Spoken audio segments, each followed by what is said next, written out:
June 17, 1944. 12 miles from where soldiers stormed Omaha Beach, Lieutenant Colonel Robert Franklin witnesses another American tank meet its end. The Sherman climbs an ancient earthen wall, its nose pointing skyward at 45 degrees. For 3 brutal seconds, the tank's soft underbelly stares directly at a concealed German machine gun nest 30 yards distant. The MG-42 opens fire. Bullets slice through the thin metal like a hot knife through butter. Fire erupts from within. No one escapes. Franklin has watched 14 tanks perish this way in 7 days. 14 steel coffins, 70 men dead or bleeding. 7 miles closer to Berlin. Across General Omar Bradley's entire First Army, the math is horrifying. 11 days of fighting through these nightmare hedges has cost 40,000 soldiers, killed, wounded, or simply vanished. That's nearly identical to D-Day's Butcher's Bill, except this time it's happening across just 7 miles of French farmland. This isn't the France they studied in England. Reconnaissance photos promised open fields past the landing zones. Instead, they discovered the Bocage, a medieval labyrinth of tiny farm plots, each one ringed by earthen barriers 6 feet tall and 4 feet deep, crowned with impenetrable tangles of hawthorn, thorns, and ancient oak trees. 400 years of roots have welded these walls into something approaching concrete. These hedges stretch for hundreds of miles. Every field is a miniature castle. Every opening between them is a corridor of death. The Germans have a name for their strategy here: Buschkampf, bush warfare. They position 3 or 4 soldiers with a single MG-42 at each field corner.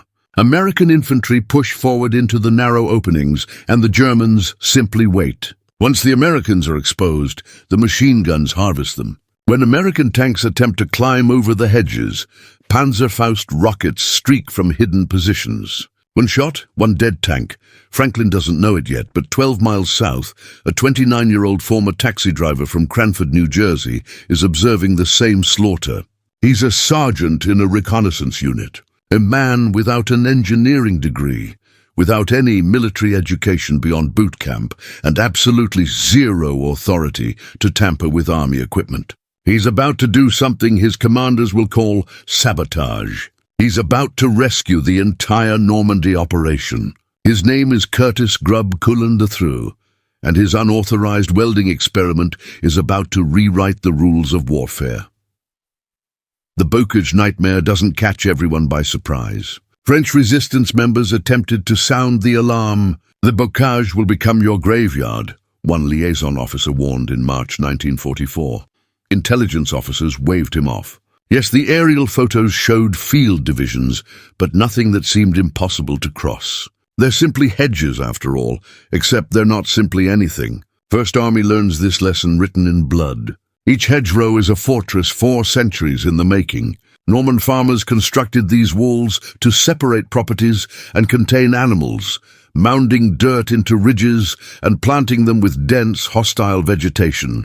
Across 400 years, the root systems merged into something as tough as steel-reinforced concrete.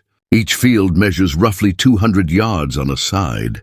Intelligence estimates there are 150,000 of these fields standing between the beachhead and the French interior, Bradley's. Strategy depended on swift armored penetration once Sherman fell to American forces. Instead, his tank divisions crawl forward at 900 yards daily. At this rate, reaching Berlin will require 11 years. The army throws every solution they can conceive at the problem. Engineers try pole charges, TNT bundles on long poles to blast holes through the hedges. Sometimes it works, but the explosions announce their position to every German within earshot. Tanks moving toward the fresh gap drive straight into pre-aimed artillery bombardments. The casualties multiply. Ordnance specialists test flamethrower tanks. The wet Norman vegetation refuses to ignite. Bulldozer tanks attempt to power through. The earthen barriers are too solid.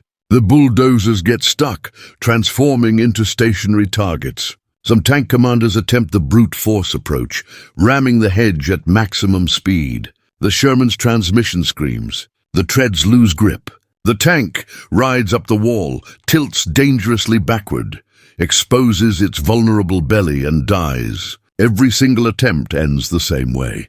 British engineers suggest deploying specialized armored machines, fascine-laying tanks, bridge carriers, enormous contraptions that will require months to transport from Britain. The vehicles won't reach France until September at the earliest. Bradley doesn't have months. He doesn't have weeks. By July 1st, 1944, Operation Cobra, the planned breakout offensive, sits on Bradley's desk with a launch date of July 25th. Without solving the Bocage puzzle, Cobra will collapse before it begins. Bradley understands this. Eisenhower understands this. In Washington, Pentagon strategists are already preparing backup plans for evacuating France. The expert verdict is universal. The Bocage cannot be conquered without specialized machinery that doesn't yet exist. Lieutenant General Leslie McNair, leading Army ground forces, visits the front lines on June 28th. He observes Sherman tanks struggling against the hedges. This landscape nullifies every strength our armor has, he tells Bradley. Speed, maneuverability, shock power, all meaningless here. The Germans have spent years mastering defensive combat. We're learning through casualties. McNair will die 2 weeks later from American bombs during Cobra's opening assault. The implications reach far beyond Normandy. The entire Allied master plan requires securing continental Europe before winter arrives. If the armies remain trapped in the Bocage through fall, Hitler gains time to shift divisions from the Russian front. The V-2 rocket program will become operational. German jet aircraft will dominate the skies. The opportunity to free Europe will close. 5,000 Allied soldiers are dying weekly in these hedges. The Normandy invasion, the most massive amphibious assault in recorded history, is stalling 7 miles inland from where men charged onto the beaches. The army desperately needs something extraordinary. They're about to receive a welder. Curtis Grub Coulin III doesn't appear extraordinary. Born February 10, 1915 in Cranford, New Jersey, Coulin experienced a typical middle-class upbringing, attended neighborhood schools, and graduated without special honors. Before enlisting, he drove taxis in Chicago. No engineering credentials, no mechanical education beyond basic automotive maintenance. When he joined the National Guard's 102nd Cavalry Reconnaissance Squadron, the Army trained him to operate an M5 Stuart light tank and shipped him overseas.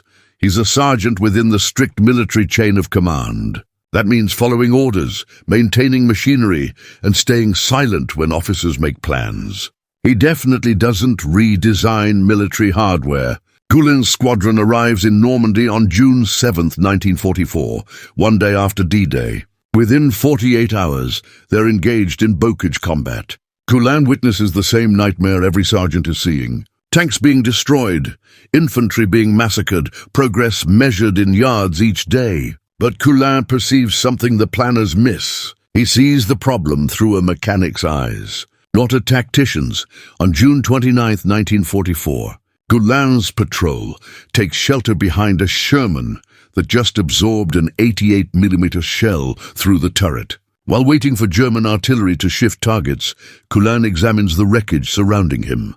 Omaha Beach lies 6 miles north. Scattered across that sand are thousands of German anti-landing craft obstacles, Rommel's asparagus and Czech hedgehogs, massive steel constructions designed to tear open landing craft hulls. They're fabricated from railroad steel, thick, heavy, incredibly durable I-beams. Coulin studies the obstacles. He studies the Sherman's front hull. He studies the hedgerow 30 yards forward. The revelation strikes him like incoming fire. The problem isn't that tanks can't penetrate hedgerows. The problem is they climb over them. The Sherman's weight shifts rearward, elevating the front armor skyward and exposing the belly. But what if something could prevent that? What if you mounted something to the tank's nose? Something that would bite into the hedge's base and pin the tank at ground level while it drove through. It would need strength to tear through centuries-old roots. It would need mass to resist breaking under pressure. It would need prongs like fangs to dig into earth, exactly like those Czech hedgehog obstacles covering Omaha Beach. Coulin sketches his idea on scrap paper. 4 steel prongs, each 6 feet long, welded at angles across the tank's front hull, angled downward and forward like tusks. When the tank strikes a hedgerow, the prongs dig into the earth wall's foundation, locking the hull at ground level. The tank advances forward. The prongs tear through the root matrix. The hedge explodes apart. The tank crashes through. Belly armor never exposed. Simple, violent, effective, probably against regulations. Coulin doesn't hesitate. He's building it tonight. Coulin doesn't request approval. He knows exactly what would happen with a formal modification request. It would ascend the chain of command, platoon leader to company, commander to battalion, to regiment to division, to corps to army, to theater headquarters. Committees would evaluate it. Engineering panels would demand calculations and material analysis. By the time anyone decided anything, the war would be finished, so he skips that process entirely. On the night of June 30th, 1944, under a sky smeared with low clouds and the faint, restless glow of distant fires, Sergeant Curtis Coulin slipped away from the muffled bustle of the bivouac with 3 squadron members in tow. Private Aldefebo moved like a man still half asleep, rubbing his jaw against a day that had never really ended. Private John Cavallero walked with a nervous, suppressed excitement. Corporal Frank Santag kept a lookout, his silhouette flickering as he scanned the moonlit dunes. They commandeered a battered jeep, an act of small rebellion that felt like the only honest thing to do, and drove back toward Omaha Beach. The shoreline was an eerie graveyard. German obstacles, Czech hedgehogs, Rommel's asparagus, twisted rebar and barbed wire littered the sand. Nobody guarded them. The invasion had swept on. The enemy had retreated or been cut off. What remained were hulks of steel, designed to stop men and machines, now reduced to battlefield trash. To Coulin, they were something else entirely, perfect construction material. He and his crew dragged out cutting torches left behind by engineers who had advanced inland days earlier. The sparks lit the night in harsh, blue-white flares as they sliced sections from 3 Czech hedgehogs. Steel shrieked and steamed. Salt spray hissed on hot metal. By dawn, they had loaded 2 tons of scavenged I-beams and girders into the jeep, their hands black with oil and salt, their clothes ragged with sparks. Back at the squadron area, the group found what they'd hoped for, a field workshop the combat engineers had abandoned in haste. The welding gear sat on benches, as if waiting for the next set of hands. Coulin, who had driven a taxi before the war and whose fingers remembered more about steering than schematics, set to work. They measured the nearby Sherman of the 2nd Armored Division by the light of a single lantern. The crew inside slept. Their muffled breathing stitched the night. Coulin moved with a curious mixture of instinct and method. He calculated angles by feel, eyeing the tank's bow and the location of the towing shackles. Each prong, he decided, needed to be 6 feet long, angled downward roughly 30 degrees from horizontal. The framework needed to grip the towing shackles, standardized points, so no permanent modification would be necessary. Night hummed around them. Artillery booms bled in from the front like distant thunder.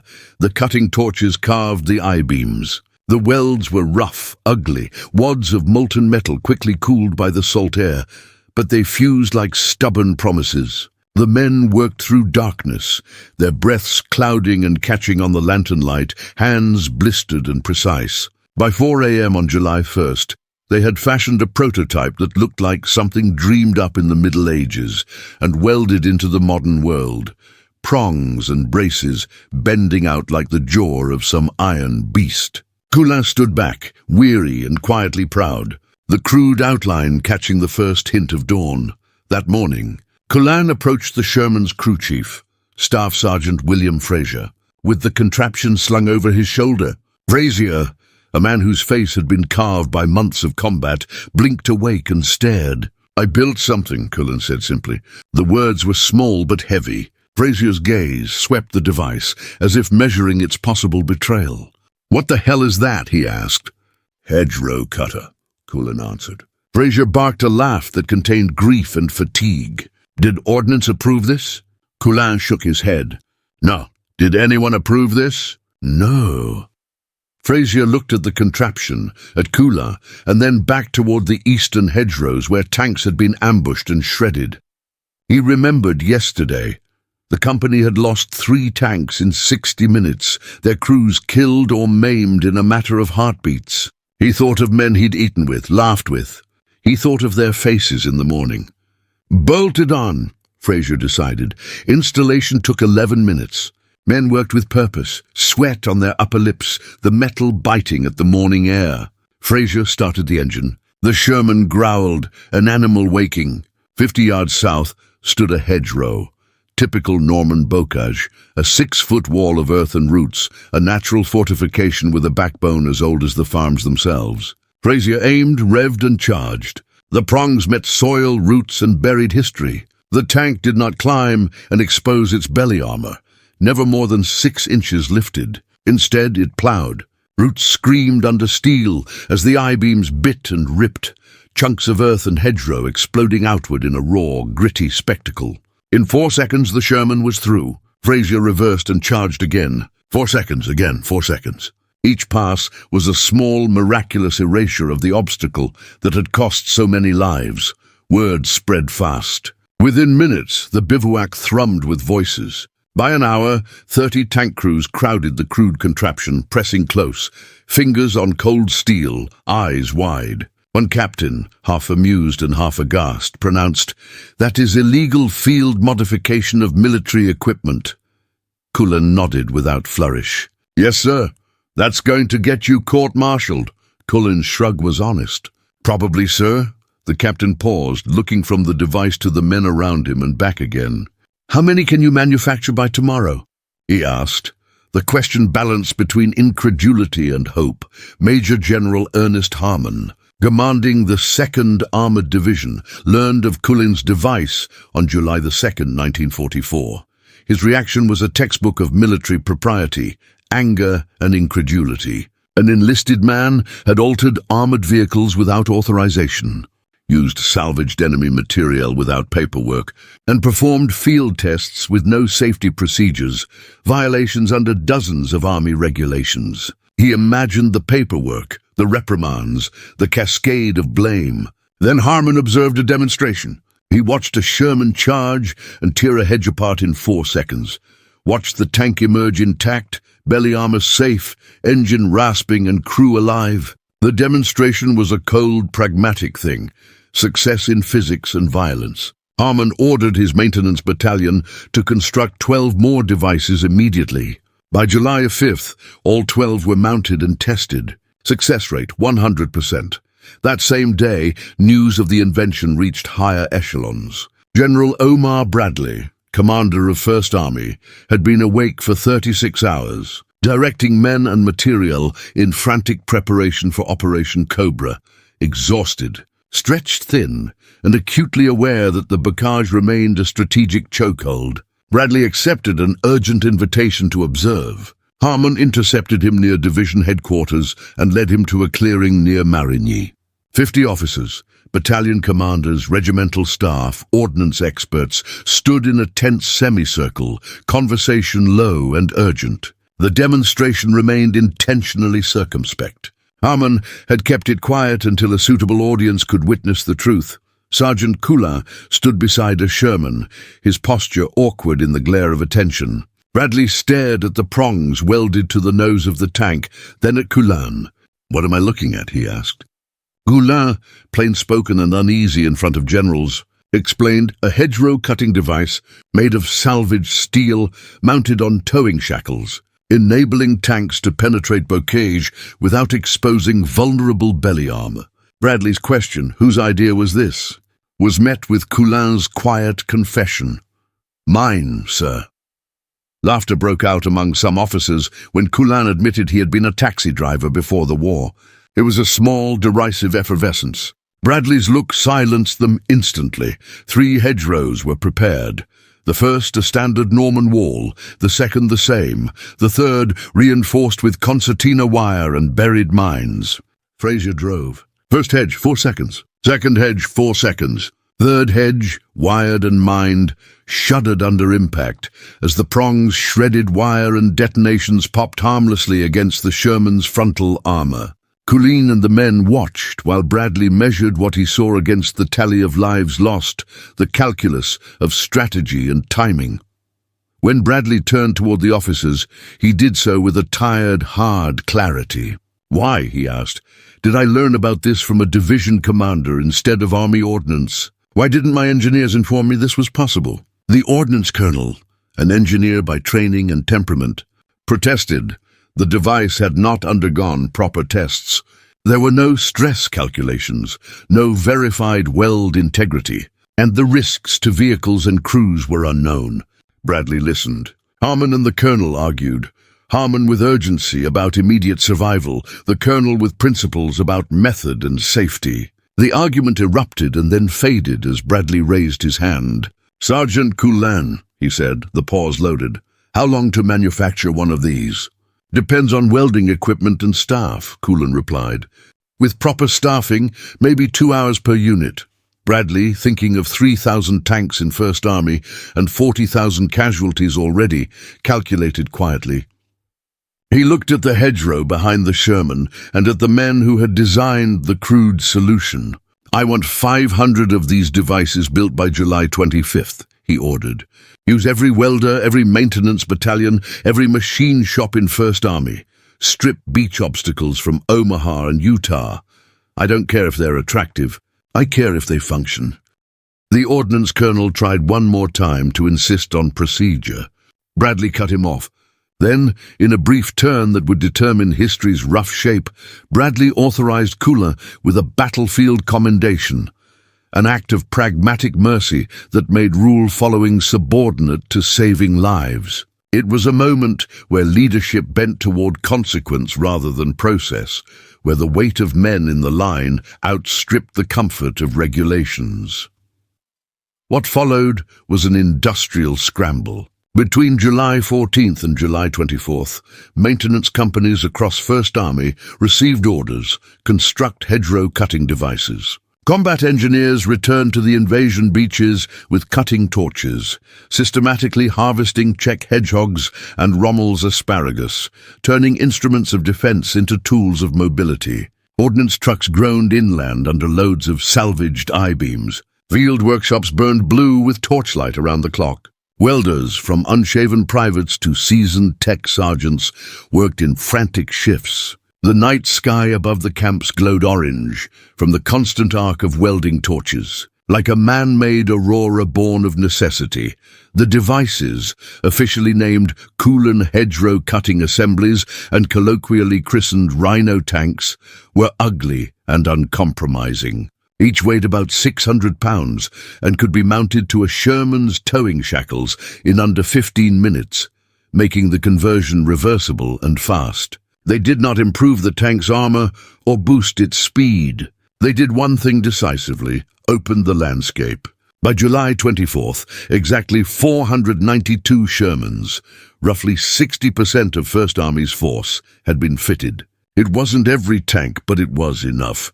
At 9:38 a.m. on July 25, 1944, Operation Cobra began with a cataclysmic aerial bombardment, the largest tactical air raid to that point, where 1,800 B-17s and B-24s carpeted a 5-by-1-mile rectangle in an attempt to shred German positions. The sky rumbled and the earth answered. When the smoke cleared, German formations staggered. Elite panzer divisions found themselves mauled. The initial hours saw staggering losses. Immediately after the bombardment, the Rhino-equipped Shermans moved. They sliced through Bocage with the grim efficiency Coulin's welds had promised. Where hedgerows had once offered Germans lethal sanctuaries, now the front cracked, mobility returned, and corridors of advance opened. History pivoted on that welded invention, on a sergeant's impatience with procedure, on mechanics willing to bend rules, and on commanders ready to prioritize lives over red tape.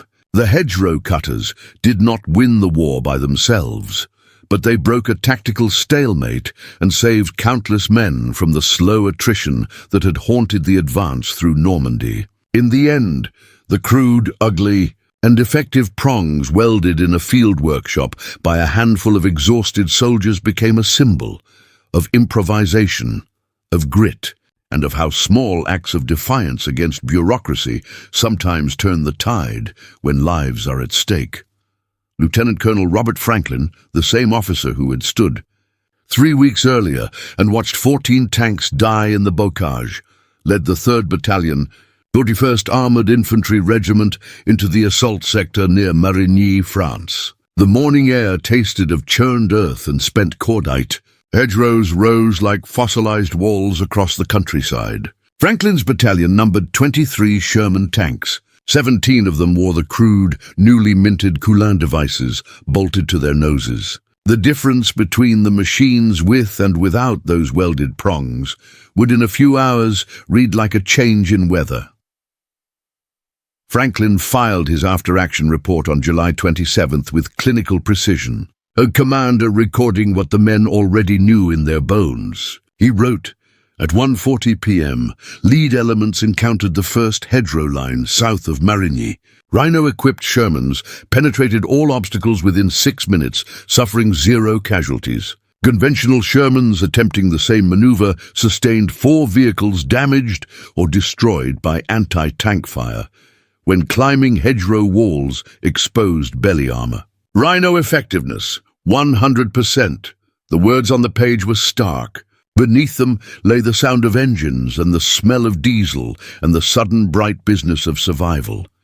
6 minutes. 17 tanks through a hedgerow line that 3 weeks earlier would have required 6 hours to bypass, an expanse of time that had been measured in losses and dread. The breakout accelerated like a coiled thing unthreading. By July 26th, American armored columns were advancing at speeds not seen since the first beaches had been secured. Rhino tanks smashed through Bocage after Bocage, never climbing, never pausing, never exposing vulnerable hull undersides to waiting German anti-tank emplacements. German defenders, who had built entire defensive doctrines around the hedgerows' lethality, found their tactics hollowed out almost. Overnight, captured enemy testimony makes this transformation painfully clear. A German lieutenant from the 353rd Infantry Division, interrogated on July 28th, recounted his bafflement. "We could not comprehend what was happening. For weeks, we stopped the American tanks easily. They climbed the hedges. We shot them. Suddenly the tanks do not climb.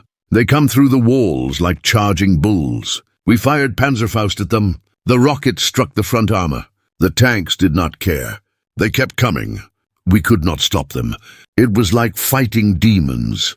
The lieutenant's words, half fear, half incredulity, capture what a single tactical innovation can do to morale and to doctrine. Tank crews recorded the change in more mundane human terms. Staff Sergeant Joseph Tallet, a gunner in a Rhino-equipped Sherman with 2nd Armored Division, kept a diary that reads like a ledger of astonishment. His July 25th entry, "We hit 8 hedgerows today, 8.